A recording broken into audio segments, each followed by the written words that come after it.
This is JordanTower with JT News. Make sure you smash that like button, smash that subscribe button. Okay, so Drake is putting up pictures of all his jewelry and everything. Obviously, he's getting into like more of an album mode, but his album isn't dropping till next year. The 21 Savage pretty much took the last spot for 2025. He dropped his album last night. It's okay. It's okay. It's not the best of 21 Savage, but, you know, he dropped. You know, a lot of people are scared to drop right now, okay? There's a lot of stuff going on in the music industry. A lot of people, that whole... We haven't had a lot of major people drop this year. Yeah, Cardi B. That didn't really even make a mark. Cardi B came and went so fast. Usually she's still marketing her album. You haven't gotten another music video from the Cardi B thing. All the sales from the Cardi B album happened in the past 3 years. The singles that are on there have been coming out since 2020. So, like, they accumulated all those streams, and you got the first week's... Well, you got a majority of the sales, but our first week was still respectable, but it wasn't, like, groundbreaking. We're in a weird place. That's all I could say. So, anyways, 21 Savage did this big interview with Big Bank, all right? Shout out to Big Bank. And he said a lot of weird stuff in this interview. 21 Savage is so obsessed with the streets. It's insane, bro. It's like, yeah, okay, you come up in the street and everything, but I'm going to be honest with you. Everyone I know that really sold weight in the streets, right, is happy to be on a path of legitimacy. Okay, I know Cormega always does not really, he respects the street stuff, but he's completely moved on because Cormega really did that life. Like, certain people really did that life. And when you escape that life, it's a blessing. 21 Savage was a peddler. He was a petty thief peddler, right? So he's kind of obsessed with it still, you know? I'm not saying he's like soft or anything. I'm just saying like he wasn't like a moving major weight in BMF or something, you know? Like he was doing little petty stuff, you know? So he like always relates everything to the streets.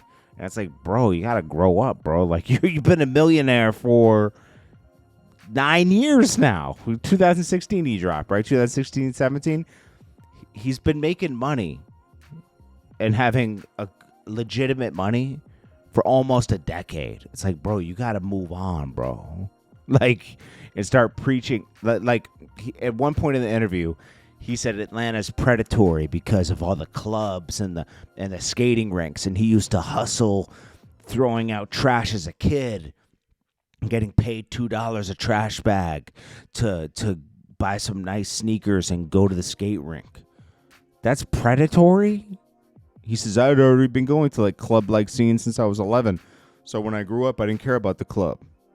Bro, you're predatory, bro. Like, if you want to get down to it, I'm saying, I'm not like criticizing his music, but I'm just saying if you want to like measure that as predatory, bro, your music preaches everything about the streets.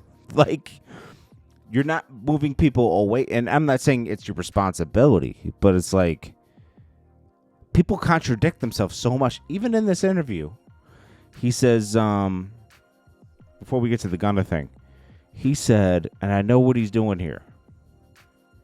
He says, if I gonna make a move with my man and my man don't make it, boy, everything in this car is his. He did it. Bro, that's still snitching, bro. This is exactly, and he's defending T.I. here. Because this is what T.I. admitted to doing. He says, yo, I put the gun on my friend. But then he says he didn't. Then he did. And then remember, Boosie wasn't going to mess with him anymore after this? Snitching doesn't matter anymore, to be honest with you. Like, it used to matter. And it still does matter on a moral standpoint. But always remember this phrase. Always remember this. There is no honor amongst thieves. People are always going to save themselves when their back is against the wall. Very rarely. Look at that whole Italian mob crumbled, and they snitched. A lot of them snitched on each other. It's just like that's how life is. A lot of people just save themselves. They're loyal until Their loyalty is tested. And that's it. And like, how do you test these people? Well, there's no way to test them beforehand. 21 Savage told you basically he'll save himself in that line, I could say, He thought, I don't know what he thought he was talking about there. But then he goes down, he defends Young Thug's interrogation, says, I don't think he did anything wrong there, Bro, he was giving up, he was talking about the Lil Wayne bus shooting, Pee Wee Roscoe. Oh, he's not a shooter, he's more of a drug dealer. And then he got picked up for drugs, 5 years later? Like, it's just like, you were talking to the police with no lawyer. I mean, that's not. And then you try to call Gunna a rat. When Young Thug should feel bad that his artist was even picked up in the indictment. That was your artist. You weren't doing drills with Gunna. Gunna shouldn't have been involved in anything you had going on with YFN Lucci and everything. And the mere fact that he can make up with YFN Lucci, where people were shot and killed and shot at and families were shot at, sure, you can make it. It's always good to have peace. But to do a song with him is crazy to me. That's always going to be crazy to me. But you can't make you and Gunna can't sit down and make it right. I mean, he's like, oh, well, that was my friend, and I trusted him, and YFN Lucci's always been my op. So it's different. Yeah, it's a little bit different, but it's still you're not taking responsibility for involving Gunna in everything where he would get picked up. It's just it's crazy to me. The Gunna was doing music. Gunna was never known for doing drills and being in the streets. Comes from the streets, but he wasn't known for, it's just, I don't know. So, 21 Savage has Drake on the album. It's decent. He defends Drake and the whole Kendrick thing. He says, I told him not to go. He did make a good point on the Drake-Kendrick thing. He said, it didn't even make sense for Drake to battle Kendrick Lamar, and it didn't make sense for him to battle Pusha T either before, because you have everything to lose. Drake was number one, most streamed artist. But on a lyrical standpoint, Drake felt like he had to prove himself. You know what? You know who I blame for that? Meek Mill.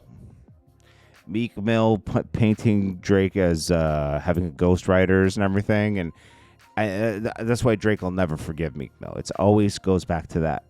Meek Mill put doubt in people's heads that, oh, Drake's not really a writer. He's not this. Meek Mill did that. And Meek Mill screwed himself for life after that. I know you could argue with me all you want on that, but Meek Mill, if he had just shut up during that situation, he'd be in a better position today. He'd have more. Trust me, it would have worked out better for him.